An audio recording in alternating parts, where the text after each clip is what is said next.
ಇನ್ನು ಪಾಕಿಸ್ತಾನ್ ಆಕ್ಯುಪೈಡ್ ಕಾಶ್ಮೀರ ಯಾವ ರೀತಿ ಇದೆ? ಪಾಕಿಸ್ತಾನ್ ಆಕ್ಯುಪೈಡ್ ಕಾಶ್ಮೀರನ ಹೆಂಗೆ ಇಟ್ಕೊಂಡಿದ್ದಾರೆ ಏನು ಅಲ್ಲಿ ಆಡಳಿತಗಾರರು, ಪಾಕಿಸ್ತಾನಿ ಆಡಳಿತಗಾರರು ಪಾಕಿಸ್ತಾನ್ ಆಕ್ಯುಪೈಡ್ ಕಾಶ್ಮೀರಕ್ಕೆ ಒಂದು ಹೆಸರಿಟ್ಟಿದ್ದಾರೆ. ಪಾಕ್ ಆಕ್ರಮಿತ ಕಾಶ್ಮೀರವನ್ನು ಆಜಾದ್ ಕಾಶ್ಮೀರ ಅಂತ ಕರೀತಾರೆ. ಆಜಾದ್ ಅಂದರೆ ಸ್ವತಂತ್ರ ಕಾಶ್ಮೀರ. ಆದರೆ ಕಾಯಾನೈ ಪಿಯಾನೈ ಗ್ಲಾಸ್ ಪೊಡ್ಡಾಲ ಅಂತಂದು ಆಡಳಿತ ಮಾಡೋಕ್ಕೆ ಬರ್ತಾ ಇಲ್ಲ. ಕೆಲವೆಲ್ಲ ಇರ್ತವೆ, ಆಡಳಿತ ಎಲ್ಲವೂ ಬೇಕು, ಆಡಳಿತ ಮಾಡೋಕ್ಕೆ ಬರಲ್ಲ. POKಯನ್ನು ಆಳೋಕ್ಕಾಗದೆ ಎರಡು ಭಾಗವಾಗಿ ಹೊಡೆದಿದೆ ಪಾಕಿಸ್ತಾನ. ಒಂದು ಆಜಾದ್ ಜಮ್ಮು ಕಾಶ್ಮೀರ್, ಎರಡನೇದು ಗಿಲ್ಗಿಟ್ ಬಾಲ್ಟಿಸ್ತಾನ್. 2009ರವರೆಗೆ ಗಿಲ್ಗಿಟ್ ಬಾಲ್ಟಿಸ್ತಾನವನ್ನು ಉತ್ತರ POK ಅಂತ ಹೇಳ್ತಾ ಇದ್ರು. ಆಜಾದ್ ಕಾಶ್ಮೀರಕ್ಕೆ ಪ್ರತ್ಯೇಕ ಅಧ್ಯಕ್ಷ, ಪ್ರಧಾನಿ, ಕೋರ್ಟ್ ಇದೆ. ಆದರೆ ಯಾವುದಕ್ಕೂ ಸ್ವಂತ ಅಧಿಕಾರವೇ ಇಲ್ಲ, ಸುಮ್ಮನೆ ಇದೆ ಅಷ್ಟೇ. ಆಜಾದ್ ಜಮ್ಮು ಕಾಶ್ಮೀರಕ್ಕೆ ಪ್ರತ್ಯೇಕ ಧ್ವಜ ಕೂಡ ಇದೆ, ಇದೆಲ್ಲ ಮಾಡ್ತಾರೆ. ಆದರೆ ಪಾಕಿಸ್ತಾನ್ ಆಕ್ಯುಪೈಡ್ ಕಾಶ್ಮೀರ ಜನರ ಸ್ಥಿತಿ ಜೀತದಾಳುಗಳಿಗಿಂತ ಕಡೆಯಾಗಿದೆ. ಸ್ವಾತಂತ್ರ್ಯದ ಹೆಸರಲ್ಲಿ ಕಂಪ್ಲೀಟ್ ದೌರ್ಜನ್ಯ ನಡೀತಾ ಇದೆ POKಯಲ್ಲಿ.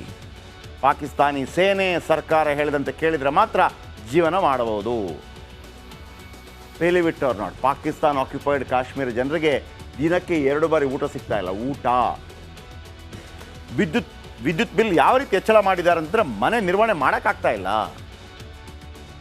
POK ಜನ ಈಗ ಹೇಳ್ತಾ ಇದ್ದಾರೆ, ಸಾಕಪ್ಪ ನಮಗೆ ಈ ಪಾಕಿಸ್ತಾನ ಬೇಡ, ನಾವು ಭಾರತಕ್ಕೆ ಹೋಗ್ತಾ ಇದ್ದೀವಿ, ಭಾರತ ಬೇಕು ನಮಗೆ, ಭಾರತ ರಾಷ್ಟ್ರಧ್ವಜವನ್ನು ಹಾರಿಸ್ತಾ ಇದ್ದಾರಲ್ಲಿ, ನಾವು ಹೋಗ್ಬಿಡ್ತೀವಿ ನಾವು ಅಂತ, ಬೇಡ ನಮಗೆ ಈ ಪಾಕಿಸ್ತಾನ ಸವಾಸ ಬೇಡ, ದರಿದ್ರ ಇವರು ಅಂತ. ಈಗ POK ಜನರ ಆಶೋತ್ತರಕ್ಕೆ ಸ್ಪಂದಿಸಲು ಭಾರತ ಮುಂದಾಗಿದೆ. ಈಗ POKಯನ್ನು ವಿಲೀನಗೊಳಿಸಲು ಕಾಯ್ತಾ ಇದೆಯಂತೆ ಭಾರತ.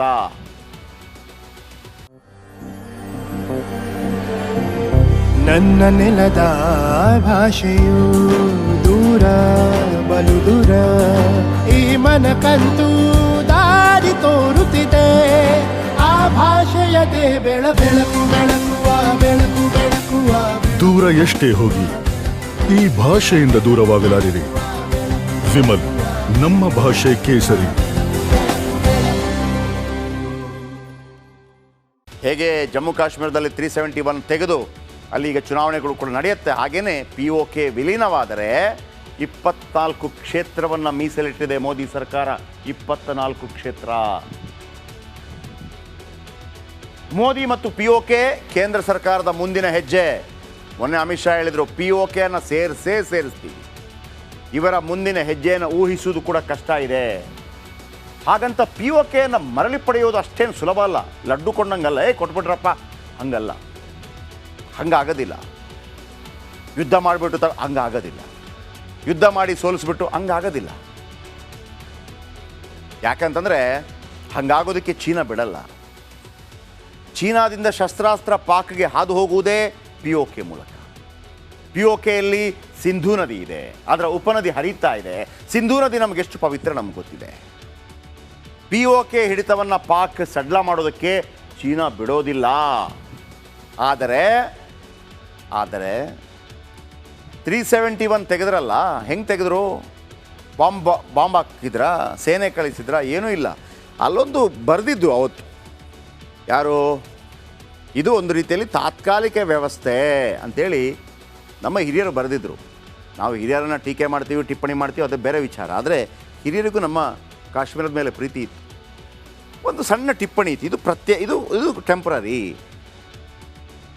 ನರೇಂದ್ರ ಮೋದಿ ಸರ್ಕಾರ ಮಾಡಿದ್ದೇನೋ ಆ ಟೆಂಪ್ರರಿಯನ್ನು ತೆಗೆದುಬಿಟ್ಟಿದ್ದಾರೆ. ಟೆಂಪ್ರರಿ ನೋಡಪ್ಪ, ಇದನ್ನು ನಾನು ಟೆಂಪ್ರರಿಯಾಗಿ 20 ವರ್ಷಕ್ಕೆ ಕೊಟ್ಟಿದ್ದೀನಿ, ತೆಗೆದುಬಿಟ್ಟು ವಾಪಸ್ ಕೊಡು, ಅಷ್ಟೇ ಮಾಡಿದ್ದು, ಬೇರೆ ಏನೂ ಮಾಡಿಲ್ಲ. ಗೊತ್ತಾಗಿಲ್ಲ ಯಾರು ಕೂಡ. ಈಗೇನು ಮಾಡುತ್ತೆ POKಗೆ? ಯುದ್ಧ ಮಾಡಿ ಗೆಲ್ಲಕ್ಕಾಗಲ್ಲ, ಚಾನ್ಸ್ ಇಲ್ಲ. ಆದರೆ ಇದು ನಮ್ಮದು ಅಂತ ಪ್ರೂವ್ ಮಾಡ್ಬೇಕು. ಹೆಂಗೆ ಪ್ರೂವ್ ಮಾಡ್ತೀರಿ? POK ನಮ್ಮದು ಅಂತ ಪ್ರೂವ್ ಮಾಡ್ಬೇಕು. ಹೆಂಗೆ ಪ್ರೂವ್ ಮಾಡ್ತೀರಿ? ಭಾರತದ ಬಳಿ ಚಾರಿತ್ರಿಕ ದಾಖಲೆಗಳು ಬೇಕಾದಷ್ಟಿದೆ, ದಾಖಲೆ ಇದೆ ನಮ್ಮ ಬಳಿ, ಅದು ನಮ್ಮದು ಅಂತ. 1947ರವರೆಗೂ ಎಲ್ಲ ಪ್ರಾಂತ್ಯಕ್ಕೂ, ಯಾಕಂದರೆ ಇಡೀ ಕಾಶ್ಮೀರದ ಹರಿಸಿಂಗ್ ನಮ್ಮ ಜೊತೆ ಬಂದಿದ್ದ, ಭಾರತದ ಜೊತೆ ಬಂದಿದ್ದ. ಅದಾದ ನಂತರ ಯುದ್ಧ ಸಂದರ್ಭದಲ್ಲಿ ಅರ್ಧ ಹೊರಟೋಯ್ತು.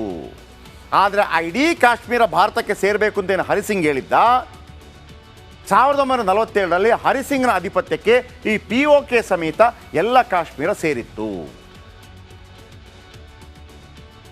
ಆಗ ಪಾಕಿಸ್ತಾನ ಅಡ್ಡ ಮಾರ್ಗದಿಂದ ದಾಳಿ ಮಾಡಿ POK ವಶಕ್ಕೆ ಪಡೆದಿದೆ. ಆ POK ರಾಜ ಕೂಡ ಹರಿಸಿಂಗ್ ಆಗಿದ್ದ, ಹರಿಸಿಂಗ್ ಭಾರತ ಜೊತೆ ಸೇರಿದ್ದ. ಆದರೆ ಪಾಕಿಸ್ತಾನ ಅಡ್ಡ ಮಾರ್ಗದಿಂದ ಅದನ್ನು ಇಟ್ಕೊಂಡಿದೆ, ನಮ್ಮ ಬಳಿ ದಾಖಲೆ ಇದೆ. ಆದರೆ POK ತನ್ನದು ಅಂತ ಹೇಳ್ಕೊಳ್ಳೋದಕ್ಕೆ ಪಾಕಿಸ್ತಾನದ ಬಳಿ ನಕ್ಕ ಪಿಚ್ಚ ಒಂದು ದಾಖಲೆ ಇಲ್ಲ. ಇದನ್ನು ವಿಶ್ವಸಂಸ್ಥೆಯಲ್ಲಿ ಭಾರತ ಕರೆಕ್ಟಾಗಿ ಮುಂದಿಟ್ಟರೆ ಚೀನಾದ ಬಳಿ ಚೀನಾ ಕೆಮ್ಮಂಗಿಲ್ಲ, ಮುಜುಗರ ಆಗಿಬಿಡುತ್ತೆ ಚೀನಾಕ್ಕೂ ಕೂಡ. ಅಂಥ ಒಂದು ವ್ಯವಸ್ಥೆ ಭಾರತದಲ್ಲಿ ಆಗ್ತಾ ಇದೆ. ಬಹುಶಃ ನರೇಂದ್ರ ಮೋದಿ ಹೇಳ್ತಾ ಇದ್ರು 3ನೇ ಬಾರಿ ಅಧಿಕಾರಕ್ಕೆ ಬಂದರೆ ದೊಡ್ಡದೇನೋ ಮಾಡ್ತೀವಿ, ಇದೇನೋ ಗೊತ್ತಿಲ್ಲ. ಓಕೆ, ಹಾಗಿದ್ರೆ ಈಗ ಒಂದು ಬ್ರೇಕ್ ಆದರೆ ಇನ್ನು ಪಾಕಿಸ್ತಾನ್ ಆಕ್ಯುಪೈಡ್ ಕಾಶ್ಮೀರ ಯಾವ ರೀತಿ ಇದೆ, ಪಾಕಿಸ್ತಾನ್ ಆಕ್ಯುಪೈಡ್ ಕಾಶ್ಮೀರನ ಹೆಂಗೆ ಇಟ್ಕೊಂಡಿದ್ದಾರೆ ಏನು ಅಲ್ಲಿ ಆಡಳಿತಗಾರರು, ಪಾಕಿಸ್ತಾನಿ ಆಡಳಿತಗಾರರು ಪಾಕಿಸ್ತಾನ್ ಆಕ್ಯುಪೈಡ್ ಕಾಶ್ಮೀರಕ್ಕೆ ಒಂದು ಹೆಸರಿಟ್ಟಿದ್ದಾರೆ. ಪಾಕ್ ಆಕ್ರಮಿತ ಕಾಶ್ಮೀರವನ್ನು ಆಜಾದ್ ಕಾಶ್ಮೀರ ಅಂತ ಕರೀತಾರೆ. ಆಜಾದ್ ಅಂದರೆ ಸ್ವತಂತ್ರ ಕಾಶ್ಮೀರ. ಆದರೆ ಕಾಯಾನೈ ಪಿಯಾನೈ ಗ್ಲಾಸ್ ಪೊಡ್ಡಾಲ ಅಂತಂದು ಆಡಳಿತ ಮಾಡೋಕ್ಕೆ ಬರ್ತಾ ಇಲ್ಲ. ಕೆಲವೆಲ್ಲ ಇರ್ತವೆ, ಆಡಳಿತ ಎಲ್ಲವೂ ಬೇಕು, ಆಡಳಿತ ಮಾಡೋಕ್ಕೆ ಬರಲ್ಲ. POKಯನ್ನು ಆಳೋಕ್ಕಾಗದೆ 2 ಭಾಗವಾಗಿ ಹೊಡೆದಿದೆ ಪಾಕಿಸ್ತಾನ. ಒಂದು ಆಜಾದ್ ಜಮ್ಮು ಕಾಶ್ಮೀರ್, ಎರಡನೇದು ಗಿಲ್ಗಿಟ್ ಬಾಲ್ಟಿಸ್ತಾನ್.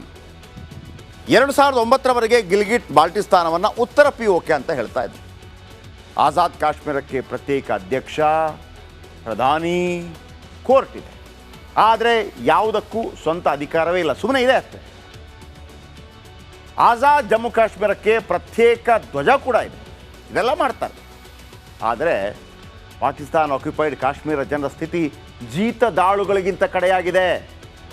ಸ್ವಾತಂತ್ರ್ಯದ ಹೆಸರಿನಲ್ಲಿ ಕಂಪ್ಲೀಟ್ ದೌರ್ಜನ್ಯ ನಡೀತಾ ಇದೆ POKಯಲ್ಲಿ. ಪಾಕಿಸ್ತಾನಿ ಸೇನೆ ಸರ್ಕಾರ ಹೇಳಿದಂತೆ ಕೇಳಿದರೆ ಮಾತ್ರ ಜೀವನ ಮಾಡಬಹುದು. ಪೇಲಿಬಿಟ್ಟವ್ರು ನೋಡಿ, ಪಾಕಿಸ್ತಾನ ಆಕ್ಯುಪೈಡ್ ಕಾಶ್ಮೀರ ಜನರಿಗೆ ದಿನಕ್ಕೆ 2 ಬಾರಿ ಊಟ ಸಿಗ್ತಾ ಇಲ್ಲ. ಊಟ, ವಿದ್ಯುತ್ ಬಿಲ್ ಯಾವ ರೀತಿ ಹೆಚ್ಚಳ ಮಾಡಿದ್ದಾರೆ ಅಂತಂದ್ರೆ ಮನೆ ನಿರ್ವಹಣೆ ಮಾಡೋಕ್ಕಾಗ್ತಾ ಇಲ್ಲ. POK ಜನ ಈಗ ಹೇಳ್ತಾ ಇದ್ದಾರೆ, ಸಾಕಪ್ಪ ನಮಗೆ ಈ ಪಾಕಿಸ್ತಾನ ಬೇಡ, ನಾವು ಭಾರತಕ್ಕೆ ಹೋಗ್ತಾ ಇದ್ದೀವಿ, ಭಾರತ ಬೇಕು ನಮಗೆ, ಭಾರತ ರಾಷ್ಟ್ರಧ್ವಜವನ್ನು ಹಾರಿಸ್ತಾ ಇದ್ದಾರೆ ಅಲ್ಲಿ, ನಾವು ಹೋಗ್ಬಿಡ್ತೀವಿ ನಾವು ಅಂತ, ಬೇಡ ನಮಗೆ ಈ ಪಾಕಿಸ್ತಾನ ಸವಾಸ ಬೇಡ, ದರಿದ್ರ ಇವರು ಅಂತ. ಈಗ POK ಜನರ ಆಶೋತ್ತರಕ್ಕೆ ಸ್ಪಂದಿಸಲು ಭಾರತ ಮುಂದಾಗಿದೆ. ಈಗ POKಯನ್ನು ವಿಲೀನಗೊಳಿಸಲು ಕಾಯ್ತಾ ಇದೆಯಂತೆ ಭಾರತ. ಹೇಗೆ ಜಮ್ಮು ಕಾಶ್ಮೀರದಲ್ಲಿ 371 ತೆಗೆದು ಅಲ್ಲಿ ಈಗ ಚುನಾವಣೆಗಳು ಕೂಡ ನಡೆಯುತ್ತೆ, ಹಾಗೆಯೇ POK ವಿಲೀನವಾದರೆ 24 ಕ್ಷೇತ್ರವನ್ನು ಮೀಸಲಿಟ್ಟಿದೆ ಮೋದಿ ಸರ್ಕಾರ. 24 ಕ್ಷೇತ್ರ. ಮೋದಿ ಮತ್ತು POK ಕೇಂದ್ರ ಸರ್ಕಾರದ ಮುಂದಿನ ಹೆಜ್ಜೆ. ಮೊನ್ನೆ ಅಮಿತ್ ಶಾ ಹೇಳಿದರು, POKಯನ್ನು ಸೇರಿಸ್ತೀವಿ. ಇವರ ಮುಂದಿನ ಹೆಜ್ಜೆಯನ್ನು ಊಹಿಸುವುದು ಕೂಡ ಕಷ್ಟ ಇದೆ. ಹಾಗಂತ POKಯನ್ನು ಮರಳಿ ಪಡೆಯೋದು ಅಷ್ಟೇನು ಸುಲಭ ಅಲ್ಲ. ಲಡ್ಡು ಕೊಂಡಂಗಲ್ಲ, ಕೊಟ್ಬಿಟ್ರಪ್ಪ ಹಂಗಲ್ಲ, ಹಂಗಾಗೋದಿಲ್ಲ. ಯುದ್ಧ ಮಾಡಿಬಿಟ್ಟು ಹಂಗಾಗೋದಿಲ್ಲ, ಯುದ್ಧ ಮಾಡಿ ಸೋಲಿಸ್ಬಿಟ್ಟು ಹಂಗಾಗೋದಿಲ್ಲ. ಯಾಕಂತಂದರೆ ಹಂಗಾಗೋದಕ್ಕೆ ಚೀನಾ ಬಿಡಲ್ಲ. ಚೀನಾದಿಂದ ಶಸ್ತ್ರಾಸ್ತ್ರ ಪಾಕ್ಗೆ ಹಾದು ಹೋಗುವುದೇ POK ಮೂಲಕ.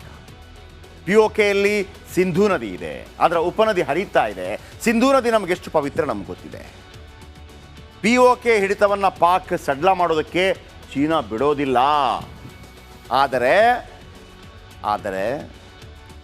371 ತೆಗೆದ್ರಲ್ಲ, ಹೆಂಗೆ ತೆಗೆದ್ರು?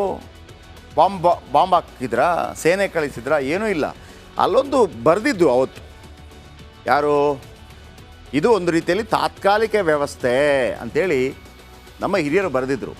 ನಾವು ಹಿರಿಯರನ್ನು ಟೀಕೆ ಮಾಡ್ತೀವಿ, ಟಿಪ್ಪಣಿ ಮಾಡ್ತೀವಿ, ಅದು ಬೇರೆ ವಿಚಾರ. ಆದರೆ ಹಿರಿಯರಿಗೂ ನಮ್ಮ ಕಾಶ್ಮೀರದ ಮೇಲೆ ಪ್ರೀತಿ ಇತ್ತು. ಒಂದು ಸಣ್ಣ ಟಿಪ್ಪಣಿ ಇತ್ತು, ಇದು ಟೆಂಪ್ರರಿ. ನರೇಂದ್ರ ಮೋದಿ ಸರ್ಕಾರ ಮಾಡಿದ್ದೇನೋ ಆ ಟೆಂಪ್ರರಿಯನ್ನು ತೆಗೆದುಬಿಟ್ಟಿದ್ದಾರೆ. ಟೆಂಪ್ರರಿ ನೋಡಪ್ಪ, ಇದನ್ನು ನಾನು ಟೆಂಪ್ರರಿಯಾಗಿ 20 ವರ್ಷಕ್ಕೆ ಕೊಟ್ಟಿದ್ದೀನಿ, ತೆಗೆದುಬಿಟ್ಟು ವಾಪಸ್ ಕೊಡು, ಅಷ್ಟೇ ಮಾಡಿದ್ದು, ಬೇರೆ ಏನೂ ಮಾಡಿಲ್ಲ. ಗೊತ್ತಾಗಿಲ್ಲ ಯಾರು ಕೂಡ. ಈಗೇನು ಮಾಡುತ್ತೆ POKಗೆ? ಯುದ್ಧ ಮಾಡಿ ಗೆಲ್ಲಕ್ಕಾಗಲ್ಲ, ಚಾನ್ಸ್ ಇಲ್ಲ. ಆದರೆ ಇದು ನಮ್ಮದು ಅಂತ ಪ್ರೂವ್ ಮಾಡ್ಬೇಕು. ಹೆಂಗೆ ಪ್ರೂವ್ ಮಾಡ್ತೀರಿ? POK ನಮ್ಮದು ಅಂತ ಪ್ರೂವ್ ಮಾಡ್ಬೇಕು. ಹೆಂಗೆ ಪ್ರೂವ್ ಮಾಡ್ತೀರಿ? ಭಾರತದ ಬಳಿ ಚಾರಿತ್ರಿಕ ದಾಖಲೆಗಳು ಬೇಕಾದಷ್ಟಿದೆ. ದಾಖಲೆ ಇದೆ ನಮ್ಮ ಬಳಿ, ಅದು ನಮ್ಮದು ಅಂತ. 1947ರವರೆಗೂ ಎಲ್ಲ ಪ್ರಾಂತ್ಯಕ್ಕೂ, ಯಾಕಂದರೆ ಇಡೀ ಕಾಶ್ಮೀರದ ಹರಿಸಿಂಗ್ ನಮ್ಮ ಜೊತೆ ಬಂದಿದ್ದ, ಭಾರತದ ಜೊತೆ ಬಂದಿದ್ದ. ಅದಾದ ನಂತರ ಯುದ್ಧ ಸಂದರ್ಭದಲ್ಲಿ ಅರ್ಧ ಹೊರಟೋಯ್ತು. ಆದರೆ ಆ ಇಡೀ ಕಾಶ್ಮೀರ ಭಾರತಕ್ಕೆ ಸೇರಬೇಕು ಅಂತ ಏನು ಹರಿಸಿಂಗ್ ಹೇಳಿದ್ದ, 1947ರಲ್ಲಿ ಹರಿಸಿಂಗ್ನ ಆಧಿಪತ್ಯಕ್ಕೆ ಈ POK ಸಮೇತ ಎಲ್ಲ ಕಾಶ್ಮೀರ ಸೇರಿತ್ತು.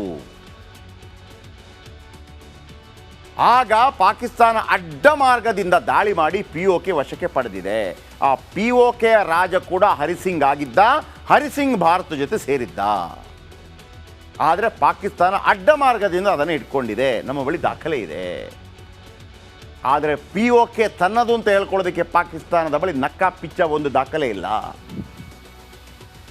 ಇದನ್ನು ವಿಶ್ವಸಂಸ್ಥೆಯಲ್ಲಿ ಭಾರತ ಕರೆಕ್ಟಾಗಿ ಮುಂದಿಟ್ಟರೆ ಚೀನಾದ ಬಳಿ ಚೀನಾ ಕೆಮ್ಮಂಗಿಲ್ಲ, ಮುಜುಗರ ಆಗಿಬಿಡುತ್ತೆ ಚೀನಾಕ್ಕೂ ಕೂಡ. ಅಂಥ ಒಂದು ವ್ಯವಸ್ಥೆ ಭಾರತದಲ್ಲಿ ಆಗ್ತಾ ಇದೆ. ಬಹುಶಃ ನರೇಂದ್ರ ಮೋದಿ ಹೇಳ್ತಾ ಇದ್ರು 3ನೇ ಬಾರಿ ಅಧಿಕಾರಕ್ಕೆ ಬಂದರೆ ದೊಡ್ಡದೇನೋ ಮಾಡ್ತೀವಿ, ಇದೇನೋ ಗೊತ್ತಿಲ್ಲ. ಓಕೆ, ಹಾಗಿದ್ರೆ ಈಗ ಒಂದು ಬ್ರೇಕ್